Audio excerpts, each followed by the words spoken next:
Para que compreendamos a teologia de Calvino, nós temos que analisar dois aspectos. Primeiro, o meio. O meio que Calvino entendia para a sua teologia. O meio da reforma. O meio da volta à fidelidade da igreja era a palavra de Deus, eram as Escrituras. Um axioma, uma verdade declarada da teologia de Calvino, principal, está ali na base, na verdade, não digo principal, mas está ali na base no início, era que Deus se comunica aos seres humanos em linguagem humana. Deus fala com a humanidade em linguagem humana, através das palavras das Escrituras da Bíblia, do Antigo e do Novo Testamento. Esse é um ponto de partida para a teologia de Calvino, é o meio. Para que entendamos isso, existe um princípio importante, você pode anotar e guardar na sua mente, que é o princípio da acomodação. O que é isto? Calvino entendia que Deus havia se rebaixado às limitações do ser humano e falado na linguagem do ser humano. Veja que a Bíblia foi escrita no idioma hebraico, aramaico no Antigo Testamento, e no idioma grego comum daquela época. Foi na linguagem dos homens, não foi numa linguagem divina. Entretanto, as palavras foram inspiradas. A noção que Calvino tinha é que essa palavra passou por uma acomodação. Como majestoso, infinito, Deus poderia se comunicar ao finito e ilimitado homem, se acomodando, se adequando, se rebaixando a este homem e transmitindo-lhe a verdade.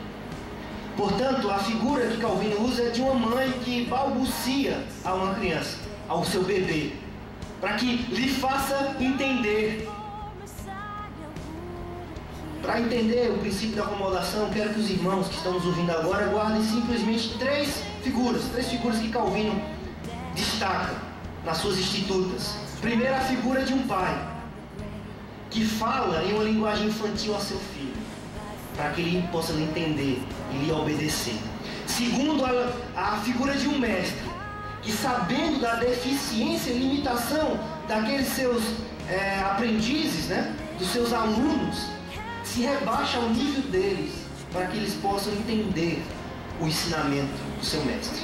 E em terceiro e último lugar, a figura que Calvino usa é a figura de um juiz, Deus como um juiz, levando a nós homens ao reconhecimento de nosso pecado, de nossa rebeldia e de nossa desobediência.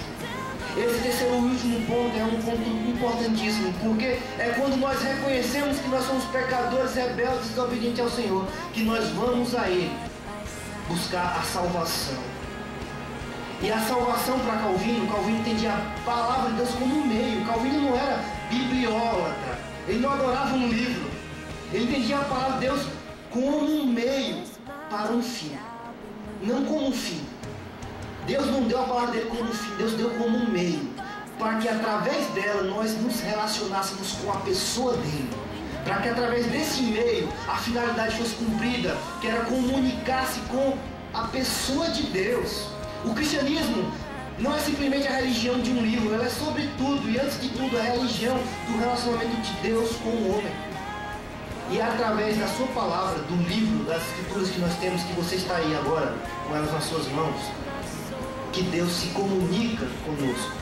E nessa necessidade que nós temos de salvação, há o segundo aspecto que eu falei para os irmãos, é importantíssimo na teologia de Calvino, que é a pessoa e a obra de Jesus Cristo, revelada no Antigo e no Novo Testamento, conduzida pela lei ao Evangelho. A figura central da Bíblia é a pessoa de Jesus Cristo. Em primeiro lugar, porque Deus nos revela a nós através da pessoa de Jesus Cristo. A revelação é em Jesus Cristo. Ele é o Verbo encarnado que revela perfeitamente a vontade de Deus. E em segundo lugar, porque ele ocupa um lugar central. Veja, em termos de pessoa, Cristo, ele, sem a sua morte, sem a sua ressurreição, sem a sua obra vicária, nós jamais poderíamos ter salvação, meus irmãos. Era impossível. Por isso que ele é central. E para que ele fosse o nosso mediador, em primeiro lugar ele teria que ser homem.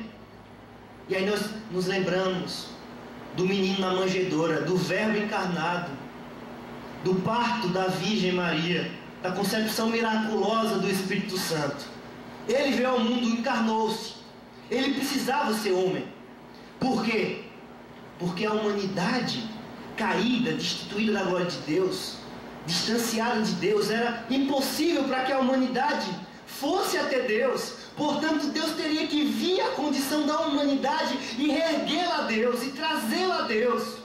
Por isso que era vital que Cristo fosse um homem, para que viesse ao nosso estado e erguesse nesse estado a humanidade caída. Então, em primeiro lugar, é necessário que Cristo seja homem, a sua pessoa é o Deus homem, é o Filho do homem. Em segundo lugar, é necessário também que Cristo fosse perfeitamente obediente, segundo Calvino nas suas Institutas, no livro 2, mais especificamente. Por quê? Porque foi por um ato de desobediência humana que veio a perdição. E a salvação teria que vir por um ato de perfeita obediência humana. Portanto, é necessário que Cristo se tornasse homem e obedecesse até a morte e morte de cruz, pagando todo o preço do pecado em nosso lugar, se tornando um de nós, tomando o nosso pecado e nos agraciando com a salvação predestinada pelo próprio Deus. Na teologia de Calvino, a predestinação é outro ponto importantíssimo. Portanto, também podemos destacar na teologia de Calvino, no livro 2, no capítulo 15, na segunda seção, Calvino trata da obra de Cristo e resume a obra de Cristo nos ministérios de Cristo. É o tríplice ministério de Cristo. Você pode anotar aí, o tríplice ministério de Cristo. Cristo na terra, no seu ministério terreno, ele desempenha 3 ministérios do Antigo Testamento, perfeitamente e plenamente. Em primeiro lugar, meus irmãos, é o ministério profético. Ele revela perfeitamente, ele é uma testemunha da graça de Deus aos homens. Ele é a luz de Deus aos homens. Ele é a luz nas trevas. Ele revela perfeitamente o Pai. Ele ensina como um fiel mestre toda a vontade de Deus aos homens. Ele exerce, sendo assim, um ministério profético em primeiro lugar. Venha com caneta, com papel, pode anotar. Em segundo lugar, Cristo, ele, na sua obra, ele exerce um ministério de rei. Ele inaugura o reinado celestial e espiritual, que não é deste mundo. A sua autoridade é a todo aquele que crê, mas também aquele que não crê, pois Cristo frustrará os seus planos. Então Cristo, como rei, reinando acima de todos, sobre tudo e sobre todos. Podemos dizer como Abraham Kuyper, no seu livro Calvinismo, estamos falando de calvinismo hoje, não há 1 centímetro cúbico na face da terra, um lugar na terra, que Cristo não olhe e diga, isto me pertence. Como rei, tudo lhe pertence, ele é Senhor sobre tudo. E por último lugar, queridos, Cristo, na sua obra, ele tem um ministério de sacerdote. Como sacerdote, ele se oferece em lugar do seu povo. Ele oferece um sacrifício a Deus. Qual é o sacrifício? Será que é sacrifício de animais? De cordeiros? De novilhos? Não. Ele se oferece a si mesmo, o seu próprio corpo, como um sacrifício agradável a Deus.